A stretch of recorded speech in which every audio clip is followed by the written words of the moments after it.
Aloha guys, this is Dr. Tom coming back at you. That's right, I'm here again. We're going to cover chapter 11 today, and this has got a lot of material. It's important. Probably take a couple of videos to cover all this. Chapter 11 in Medical Law and Ethics, Birth and Beginning of Life. Recognize the impact of expanded technology on ethical questions involving birth and beginning of life. Identify ethical questions surrounding genetic research and its impact on future generations. Recognize problems associated with all forms of artificial insemination. Explain the rights of a fetus, of a newborn, of a child. Identify the conflicts associated with adolescent autonomy in medical decisions. Discuss issues of allocation of resources for children. Okay, technology and healthcare research. Technology progressed beyond society's readiness. Technology and ethical and legal issues are growing. Stop scientific research to allow society to catch up. Regulation procedures, public policy versus private interest. No ethical answers provided, only questions. Well, I don't think we should stop scientific research, that's for sure, but we also need to be careful what they say and all. Okay, birth and the beginning of life, worldwide issues, matters dealt with by every religion, questioned by each individual, politicized by various groups for various reasons. The United States is a pluralistic society, the belief that there's no single explanation for all the extraordinary aspects of life, particularly in a society of numerous distinct cultures. Difficulty reaching an ethical consensus compounded with advances in technology. So what they're saying, guys, we've got so many different cultures and ideas on things. And I know what you're thinking. But Dr. Tom, the Bible explains everything. The Bible explains everything to people who follow that particular brand of religion. But you can't use that to make political decisions and things because there are many different religions. Stem cell. Article published, Stem cell decision exposes religious divides. Some faith traditions convinced that research amounts to killing innocent life, to kill fertilized ova and things like that. Others citing the moral imperative to alleviate suffering. Plenty of religious believers caught somewhere in between. Okay, guys, now here's what's most important. What source of facts do you trust? And there is a lot of stem cell research being done, and it is being done on fertilized ova. However, the important thing is, where do these things come from? The religious right and the political right insist that we make these just for experimentation, and that's immoral. But that is not true. We get them from the many fertilization clinics that are around the United States. People who want children and go to fertility clinics, and they produce, through the use of medication and things, a bunch of fertilized ova, many of which are not used. So we have a choice. We either throw it away in the medical trash, or we use it to do research with. But the lies and the propaganda out there insist that, well, these are made just for that. It's experiment, and God would not approve. But if you realize that it's just excess biological material, then I don't see that it's a bad thing. And we gain a lot of we've made a lot of great discoveries and all with that, with stem cell research. Okay. Presidential order, March 9th, 2009, President Barack Obama's order to continue stem cell. Again, where do we get them from? They're left over from the fertility clinics. Federal taxpayer dollars to fund expanded embryonic stem cell research. Why is it important, guys? Because a lot of things come from stem cells. For example, all of our blood comes from hematopoietic stem cells. Stem cell research, religious viewpoints, Catholic regions, Cardinal Justin Regali, pro-life activities. Obama's move is a sad victory of politics over science and ethics. Again, they don't understand, or they don't want to understand. This action is morally wrong because it encourages destruction of innocent human life, treating vulnerable human beings as mere products to be harvested. It's still very much in debate, guys, whether a fertilized ova is a human being. United Church of Christ Minister Reverend Susan Brooks, let's see. There's an ethical imperative to relieve suffering, promote healing. This is a good policy for a religiously pluralistic society like us that cares about human suffering and relief of human suffering. Again, if the stem cells are available from fertilized ova that were excess products of the fertilization process, and there's a choice between throwing them out with the biological refuse or using them for research, I think you know by now where I stand on that. Jewish law, an embryo is genetic material that does not have the status of a person. Muslims disagree over whether an embryo in the early stage of development has a soul. I don't know, guess. That's a question that, I personally believe in the human soul, but we haven't proven it. We can't. It's very difficult. I got to move on. I'm going to take up way too much time. Genetics, key terms: genetic resulting from genes or attributable to them. DNA, the basic chromosomal material transmitting the hereditary pattern. Science can manipulate the beginnings of life to some degree. Genetic diseases, invasion of privacy is possible. Why? Well, if you do a genetic evaluation on individual guys, you can find out a lot about them, like they might be prone to a certain disease or something. And yet that's their own private business. You wouldn't necessarily want your boss to know that. They wouldn't necessarily need to know it, in my opinion. Of course, the boss feels like they do. There are 3,000 to 4,000 human genetic diseases, 500 of which are linked to the defect of a single gene. I didn't know that, but extremely rare diseases. Cystic fibrosis, disease that affects 1 in 1,600 Caucasians, often fatal chronic lung problems. Yeah, I think it's basically untreatable. Sickle cell anemia, blood disorder found in about 400 African Americans.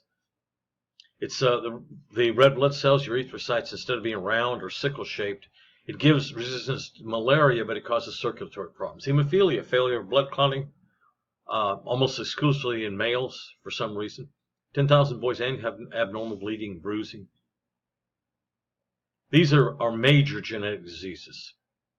Tay-Sachs disease, a genetically defective enzyme that causes retardation, early death in 1 out of 3,500. It's generally of people of Eastern European Jewish ancestry. Okay, invasion of privacy, positive effects on society. This is by doing genetic evaluations and so forth. Treatments for diseases, advances the engineering of genes to remove harmful influences in the developmental process. Okay. Negative effects. Genetic information can be used to invade an individual's privacy. Yes, it can. We're to that point. Yeah. May result in the changing of a person's self-image. May damage an entire family's identity. Opportunities for equality in education, employment, and insurance. Yeah, but it can also be used as that. Like it theoretically could be used by your health insurance company to say, no, we're not going to cover them because they have. When we did this study and they have the gene that makes it likely that they're going to have breast cancer, for example. Sorry, guys, hold on here. Sometimes I hit the wrong one.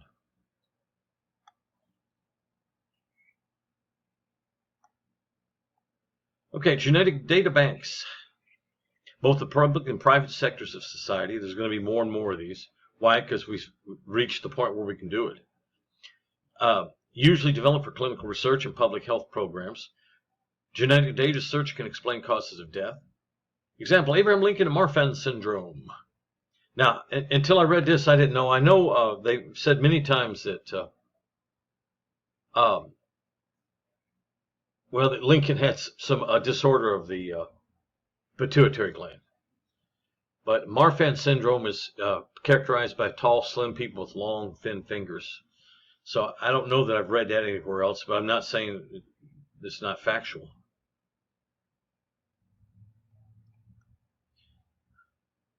Acromegaly, I'm sorry, that's the word I was looking for. It's almost certain that Abraham Lincoln had acromegaly, which is overproduction of growth hormone. He was 6'4", which was very tall for his era, but his jawbone, his supraorbital ridges and all were characteristic in the pictures we see. Very characteristics of acromegaly. Genetic testing sources, relatively simple testing procedure, require DNA samples, solid tissues, blood, saliva, other nucleated cells. What's an anucleated cell? Well, red blood cells are the best example. Amniocentesis allows physicians to perform genetic tests for defects prior to birth. For example, with, I can't think of it, not that I want to. Middle-aged mothers have a higher risk of having children with problems, and they often do an amniocentesis.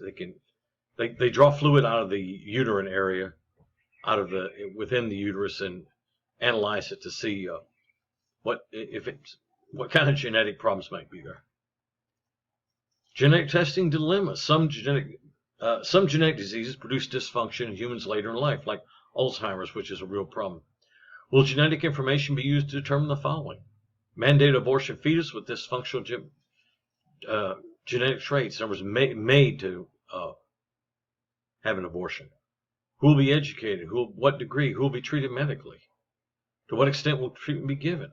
In other words, if they genetically show that they've got a lot of problems, they may say, well, they're not worth the effort and the expense to treat. Now, these things aren't happening, but, given the right circumstances, I think you could see. Cloning. We haven't heard much about cloning in the news lately in recent years. Science also is investigating how to produce perfect specimens.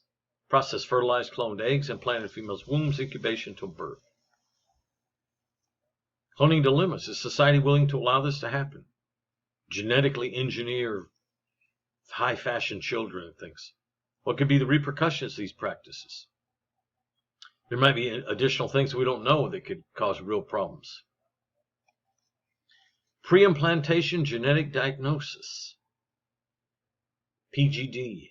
Gender-specific and physical trait selective available Los Angeles clinic used to avert life-threatening diseases in children. This is a fertilized ovum before it's implanted into the lining of the uterus in order to develop into a fetus. Apparently, they can go in there and examine these now and see what they're going to be and use designer specifications. You can see where that could be a real problem, guys. One thing is, this stuff is complicated. We don't know. I mean, we know, for example, if we crossbreed too much, there's all kinds of horrible things that can happen. Retardation, a number of things. So who knows what this kind of thing can bring out. Designer babies. Science has progressed to potentially create designer babies, yeah. Currently uninhibited by any state or federal regulation. Abortion, right to be left alone. Let's see. Privacy conveys the right to be left alone to make certain choices, including whether to have abortion. Roe versus Wade was the big one, guys. In 1973, it was ruled on by the Supreme Court and ruled that abortion is legal in all 50 states. However, there are people that have religious problems with that, primarily. And for example, in Texas now, they recently passed a state law that you cannot get an abortion after week 6 of pregnancy. The problem is most women don't know they're pregnant until week 6 or a little after. Of course, it's designed that way. It's designed to outlaw.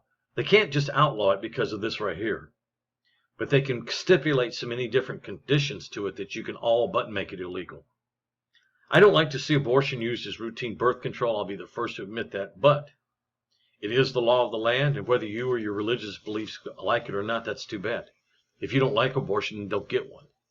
However, I don't like to see it used as routine birth control. I think free birth control should be available, and we'd see a lot of decrease of unwanted or unplanned pregnancies and stuff. Another problem with the Texas one is even in instances of rape or incest, even a 12-year-old girl is raped by her father and gets pregnant, is forced to have that baby. And I don't agree with that. That's my personal opinion. It's under heavy criticism right now because it's obviously a way of coming in the back door to outlaw. Now, you may not like it, but that's the law, dudes. Privacy, human right to privacy grounded in moral tenet. Each individual has an incalculable worth. In the Fourth Amendment of the United States Constitution, privacy is a core issue of abortion conflict. One side holds that an individual's incalculable worth extends to the fetus. Other side holds that a woman's worth and what she does with her body is a high priority, as they should have say-so word. Rights of parenthood. Those who protect and represent abused children often question the right of some individuals to have children. Why are people not required to demonstrate an ability to parent before conceiving a child? And that's starting to get into some touchy issues there, guys. Should genetic expense of a child born through a serious genetic disease be shared through insurance premiums? Make everybody else absorb the cost of it. Good questions. We're running out of time. We got just a few more seconds. Appellate Court, Roman versus Roman.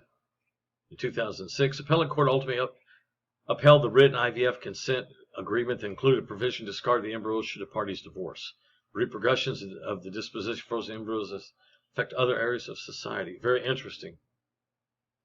Okay, guys, we're running out of time. Dr. Tom's going to sign off. We'll come back and pick up where we left off here. See you in a moment.